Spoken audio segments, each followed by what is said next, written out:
Dr. Craig is Research Professor of Philosophy at Talbot School of Theology in California. He's the author of some 30 books and some 200 academic papers published in peer-reviewed journals.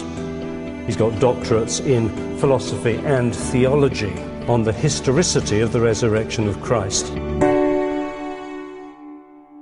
When it comes to engaging in a conversation in the public square, or in letters to the editor, or in conversation with co-workers, then I think it's critical that Christians be able to present objective evidence in support of our beliefs. Otherwise, our claims hold no more credibility than the assertions of anyone else who claims to have a private religious experience. Fortunately, Christianity is peculiar in that it is a religion which is rooted in historical events. It makes claims which can therefore be investigated historically.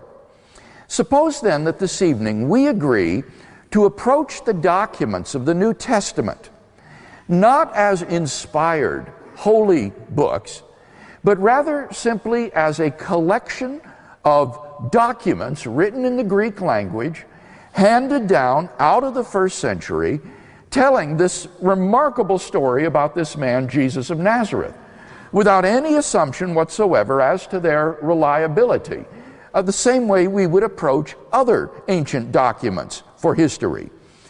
You might be surprised to learn that when ancient historians approach the New Testament documents with this attitude, that the majority of scholars today accept the central facts undergirding the inference to the resurrection of Jesus. These facts are 4 in number. Fact number 1, after his crucifixion, Jesus was buried in a tomb by a member of the Jewish Sanhedrin named Joseph of Arimathea. This fact is highly significant because the disciples could never have proclaimed the resurrection of Jesus in Jerusalem in the face of a tomb containing his corpse. Fact number 2, on the Sunday morning following his crucifixion, Jesus' tomb was found empty by a group of his women followers. Fact number 3, on multiple occasions and under a variety of circumstances, different individuals and groups of people experienced appearances of Jesus alive after his death.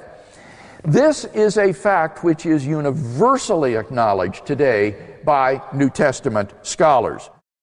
Finally, fact number 4, the original disciples believed that Jesus was risen from the dead despite their having every predisposition to the contrary.